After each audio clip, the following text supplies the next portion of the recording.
Medicine में अपन देख रहे थे भाई ये परजीवी जनित रोग। पिछले क्लास में अपन ने मैज के बारे में देखा था। आज अपन नया स्टार्ट करते हैं, लाइस इन्फेस्टेशन।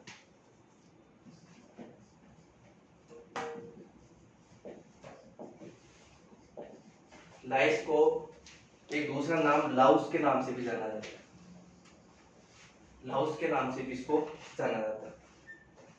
इसको लाउस इन्फेस्टेशन कह सकते हैं या लाइस इन्फेस्टेशन कहा जाता है।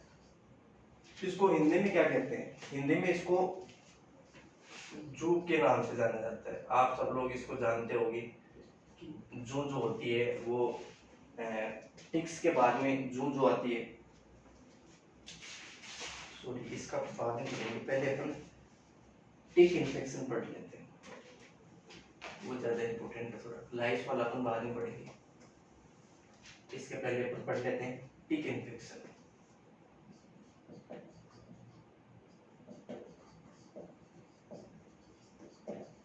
टिक इन्फेस्टेशन, टिक का मतलब क्या होता है? चिचड़े।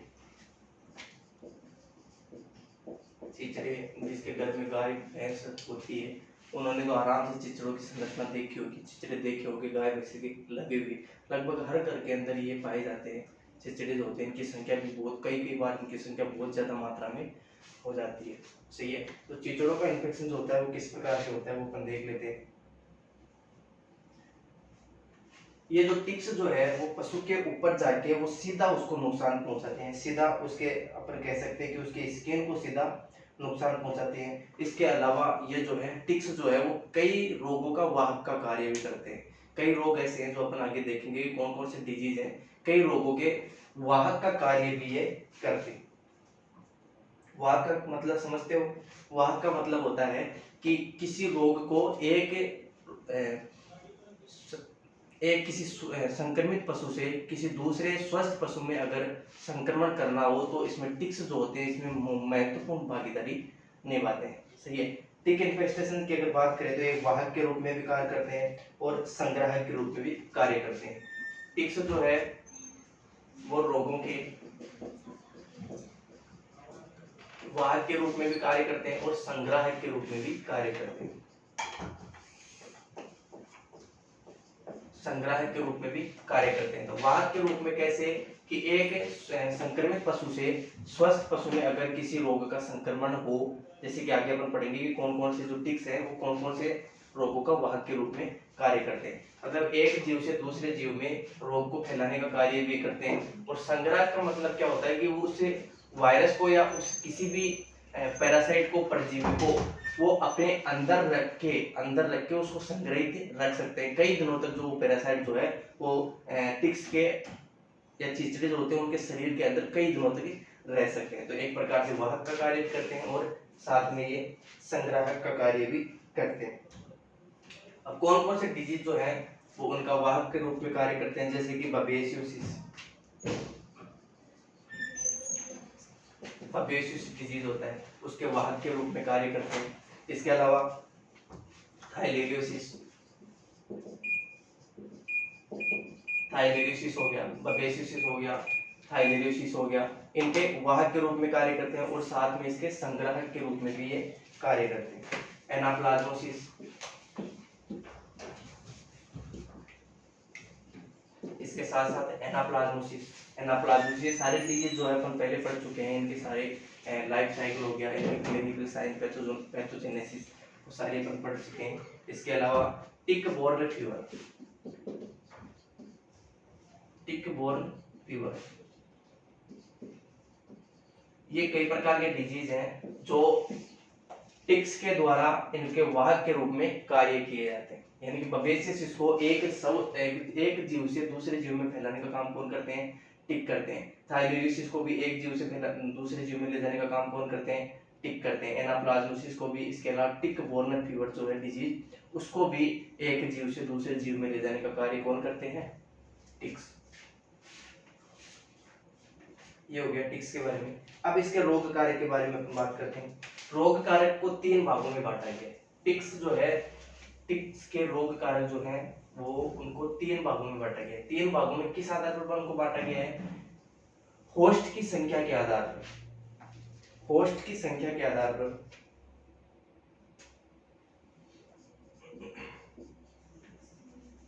एटियोलॉजी होस्ट की संख्या के आधार पर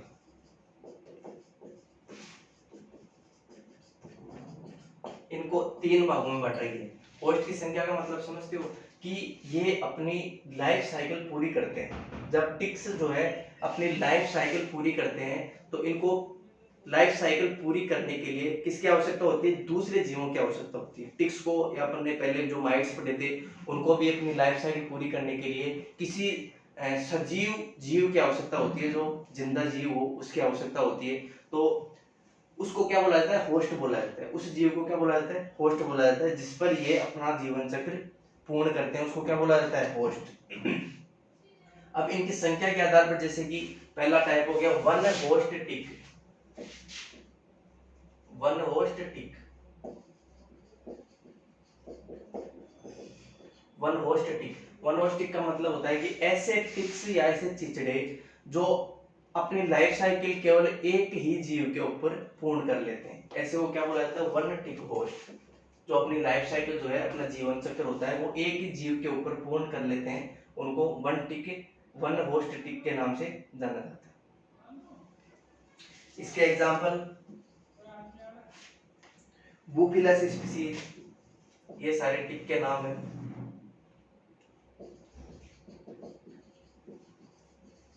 बुफिलस स्पीसीज हो गया, डर्मेसेंटर एल्बिपिक्टस,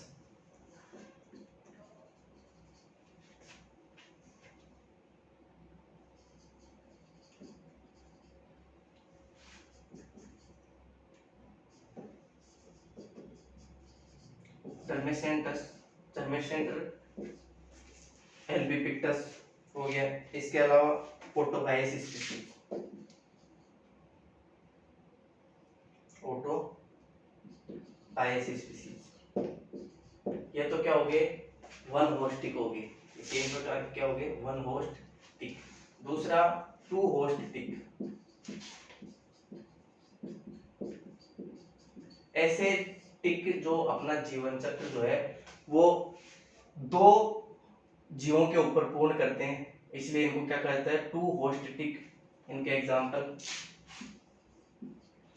टू होस्ट टिक, इनके एग्जांपल हो गए हाइलोमा स्पीसीज,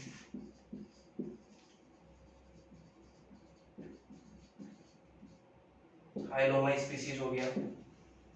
इसके अलावा रिपिसेपेलस बुर्सा,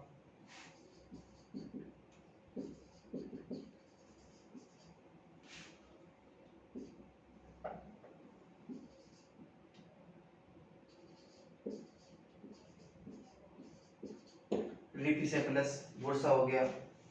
इसके अलावा रिपिसेपेलस इवर्टासी,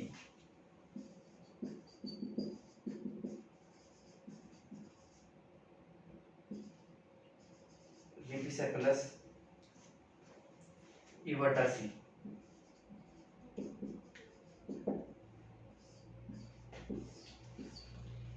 ये तीन प्रकार के टिक हो गए जो टू होस्ट टिक के नाम से जाने जाते हैं, यानी कि जिनको अपनी लाइफ साइकिल पूर्ण करने के लिए दो टिक्स की आवश्यकता पड़ती है। तीसरा थ्री होस्ट टिक।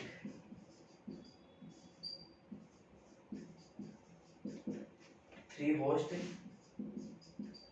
टिक, थ्री होस्ट टिक तब जिनको अपनी लाइफ साइकिल पूर्ण करने के लिए, जिनको अपनी लाइफ साइकिल पूर्ण करने के लिए तीन मेजबान होस्ट की आवश्यकता पड़ती है। तीन मेजबान होस्ट की आवश्यकता पड़ती है, उनको थ्री होस्ट टिक के नाम से जाना जाता है। इसके बहुत सारे एग्जाम्पल हैं। एग्जाम्पल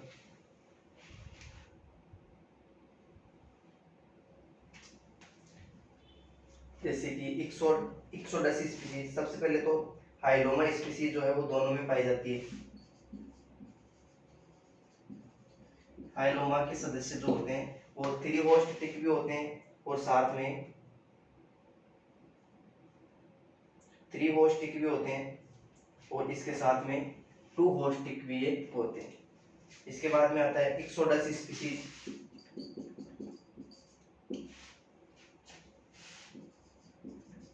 इक्सोडस स्पीसीज, ये सारे जो हैं ये टिक्स के नाम हैं। एम्ब्लायोमा,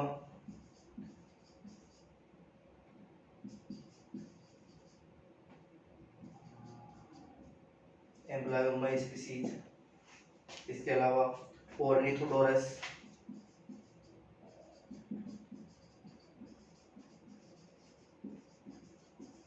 ऑर्निथोडोरस स्पीसीज हो गया। Haemaphysalis, haemaphysalis species,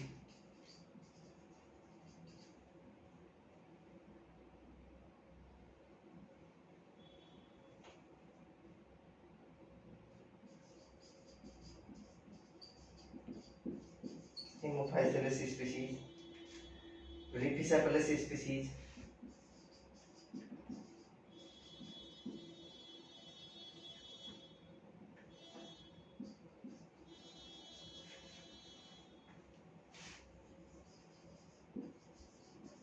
rhipicephalus species, dermacentor species,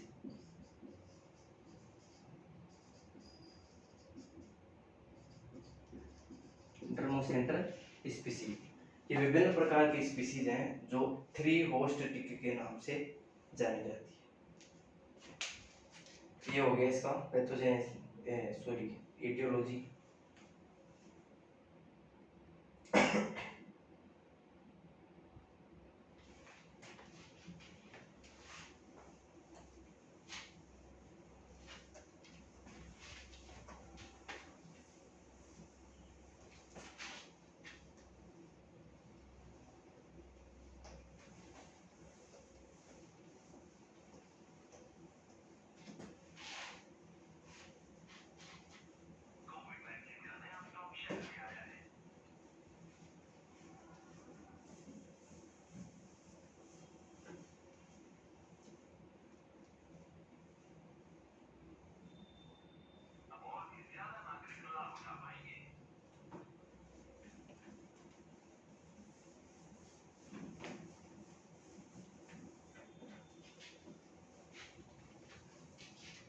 इसके बाद में अपन बात करते हैं इसके जीवन चक्र की।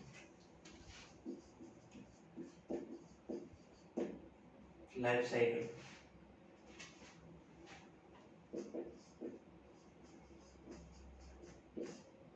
जीवन चक्र की लाइफ साइकिल।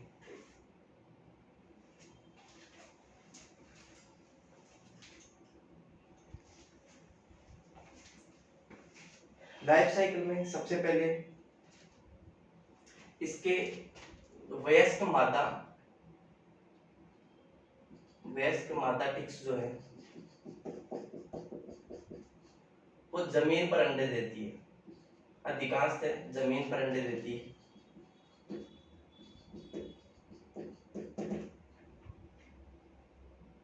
अधिकांशतः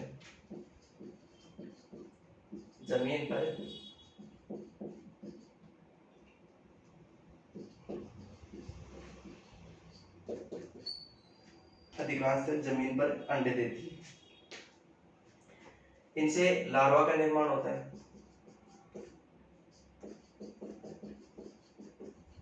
किसका निर्माण होता है? लार्वा का निर्माण होता है, जो किसी आसपास से गुजर रहे किसी होस्ट के ऊपर चले जाते हैं।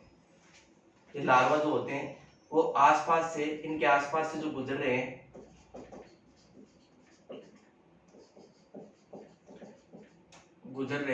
होस्ट पर चले जाते हैं। आसपास से गुजर रहे किसी होस्ट के ऊपर चले जाते हैं। इसके बाद में उस होस्ट के ऊपर निम्फ अवस्था का निर्माण होता है। होस्ट पर निम्फ अवस्था,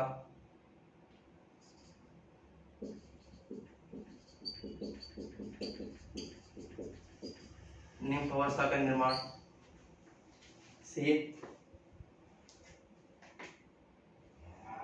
इसके बाद में वयस्क का निर्माण, इसके बाद में वयस्क का निर्माण हो जाता है। इसके बाद में ये वयस्क जो है वापस जमीन पर गिर जाते हैं,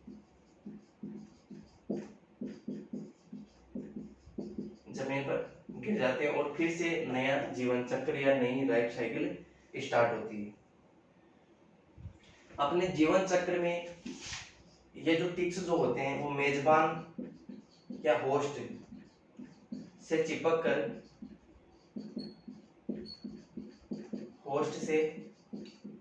कर ये उसका रक्त चूसने का काम करते हैं, रक्त चूसने का कार्य करते हैं, रक्त चूसने का कार्य करते हैं। और विषैले पदार्थ कई बार तो विषैले पदार्थ भी उत्पन्न करते हैं, कई बार विषैले पदार्थ भी उत्पन्न करते हैं, कई बार विषैले पदार्थ भी उत्पन्न करते हैं। सही है, ये हो गया इसका जीवन चक्र।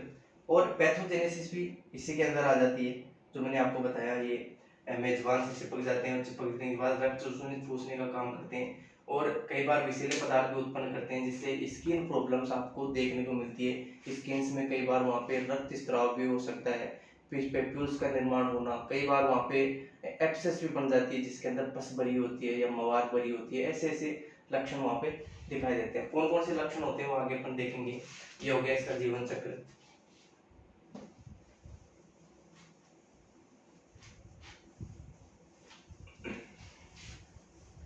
अब एपिडेमियोलॉजी, इसका फैलाव किस प्रकार होता है।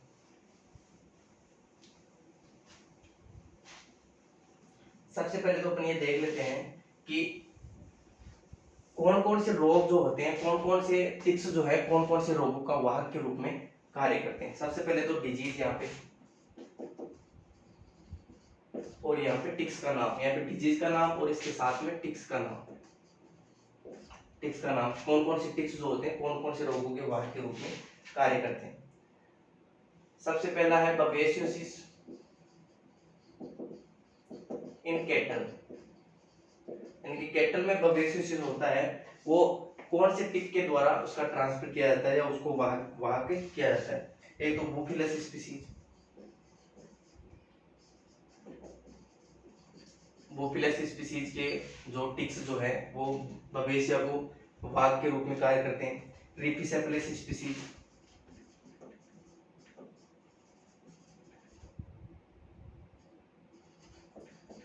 रिपिसेपलस स्पीसीज हो गया। इक्सोडस स्पीसीज,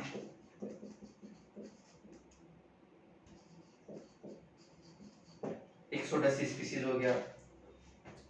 हेमेफाइलेसिस स्पीसीज,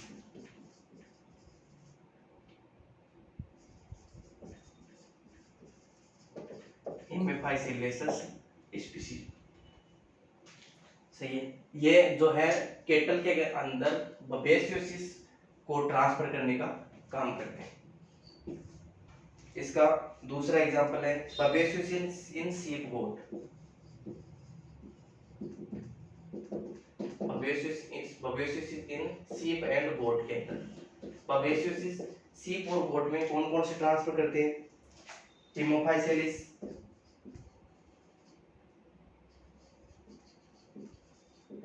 हेमोफाइलेसिस स्पीसीज जो है वो इसका ट्रांसफर करती है। ड्रमोसेंटर स्पीसीज, ड्रमोसेंटर स्पीसीज, और इसके बाद में रिपिसेपलस स्पीसीज।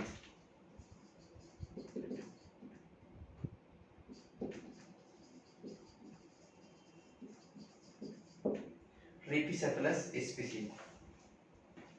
तीसरा है थाइलेरियोसिस, थाइलेरियोसिस इन कैटल।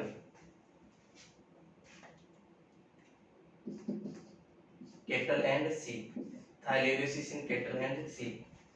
इसको ट्रांसफर करने का, इनमें से क्वेश्चन पूछा जाता है, इनमें से कई बार बहुत बार एग्जाम में क्वेश्चन आया हुआ है कि बबेसियोसिस का ट्रांसफर करने वाला टिक कौन सा है, निम्न में से कौन सा जो है टिक बबेसियोसिस डिजीज का ट्रांसफर करता है। हाइलोमा स्पीसीज, थाइलेरिया का कौन है, हाइलोमा।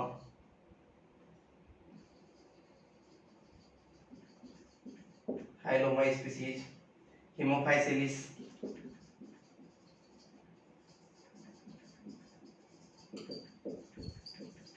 हिमोफाइसिलिस स्पीसीज और रिपिसेपिलस।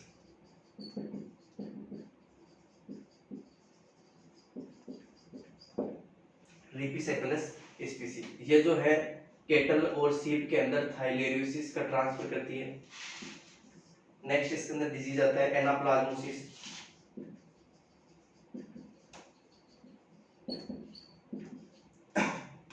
एनाप्लाज्मोसिस इसको वाय के रूप में कौन करता है? Boophilus species.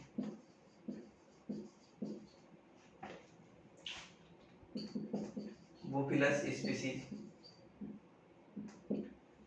Boophilus species. इसके अलावा डर्मेसेंटर,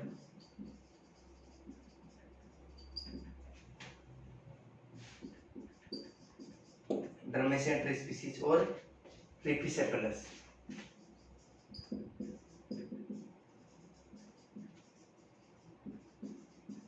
रिपिसेपिलस। इसके बाद में टिक बोर्न फीवर,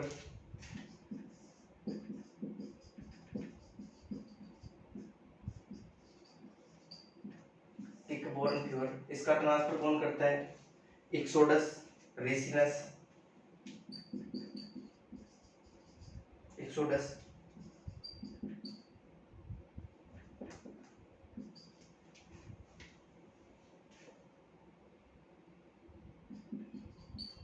इक्सोडस रेसिनस और रिपिसेपिलस स्पीसीज।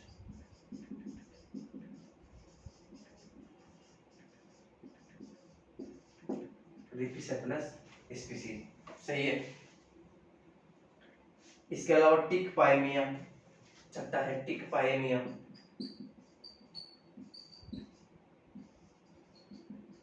इन लैम्ब,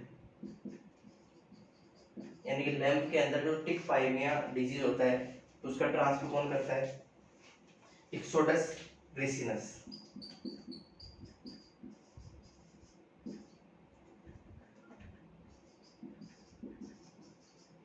इक्सोडस रेसिनस।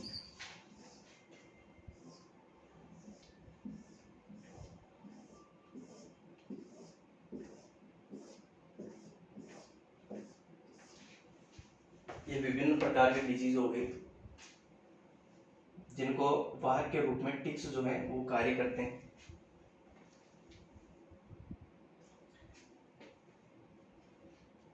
इसके अलावा इसका संक्रमण जो होता है वो मैंने आपको बताया इसकी लाइफ साइकिल के अंदर आपने देखा कि लाइफ साइकिल में ये जो है ये वायरस जो है सॉरी ये टिक्स जो है वो किसके अंदर जाती है? वो इसका वह अंडे जो होते हैं लार्वा जमीन पर पड़ जाते हैं। जमीन पर पड़ने के बाद वहीं पे इसके लार्वा उत्पन्न होते हैं। लार्वा जो होते हैं वो किसी स्वस्थ पशु से चिपक जाते हैं और चिपकने के बाद वहां पे क्या करते हैं? निम्फ अवस्था का निर्माण करते हैं और निम्फ अवस्था से आगे वयस्क का निर्माण होता है। इस प्रकार मिट्टी के द्वारा या अपन कह सकते हैं इसका ट्रांसफर होता है। किसी स्वस्थ पशु के डायरेक्ट कॉन्टेक्ट से भी इसका ट्रांसफर हो सकता है या इनडायरेक्ट कॉन्टेक्ट से भी इसका ट्रांसफर हो सकता है।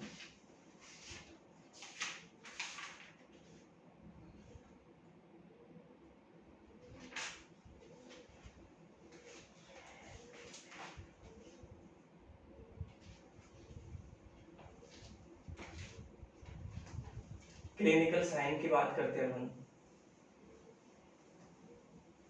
इसके लक्षणों की।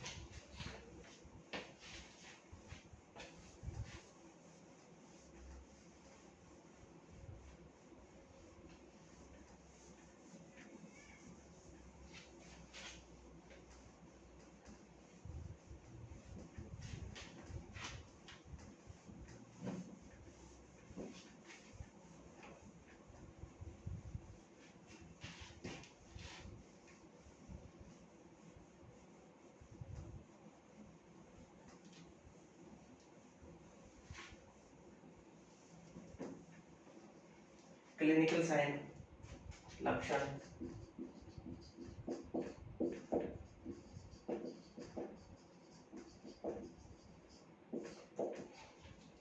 क्लिनिकल साइंस में अपन देखते हैं कि ये जो है टिक्स जो होते हैं रक्त चूसने का काम करते हैं, ब्लड सकिंग, सही है। तो इससे क्या होगा, एक तो एनीमिया हो जाएगा, क्या हो जाएगा, पहला लक्षण एनीमिया, रक्त कम हो जाएगा तो एनीमिया हो जाएगा। इसके अलावा टिक पैरालाइसिस, कभी कभी टिक पैरालाइसिस भी हो सकता है, मतलब किसी भी अंग के अंदर पैरालाइसिस या लकवा जैसी कंडीशन भी देखने को मिल सकती है। इसके अलावा पशु की ज्यादा रक्त चूसने की वजह से डेथ, एनीमिया की वजह से मृत्यु भी हो सकती है। इसके अलावा पशु जो होता है वो तनावग्रस्त रहता है, भूख कम लगती है, भूख कम लगना, कमजोरी, वीकनेस,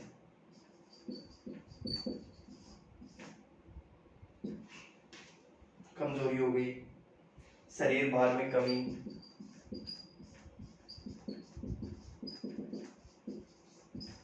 शरीर के भार में कमी आना, उत्पादन में कमी, उत्पादन में कमी, ये सारे लक्षण जो होते हैं इसके किसके हैं, टिक इन्फेक्शन के लक्षण हैं। डायग्नोसिस, डायग्नोसिस देख के आराम से इसको पहचाना जा सकता है कि जो इन्फेक्शन है वो टिक इन्फेक्शन है, क्योंकि ये इतने छोटे नहीं होते कि पहचान में नहीं है, ये बड़ी साइज इनकी बड़ी होती है जिनको अपन नक नाकों से आराम से देखा जा सकता है। ट्रीटमेंट की अगर बात करते हैं, उपचार की, उपचार के लिए अपन एक्रीसाइड्स ड्रग्स काम में ली जाती है,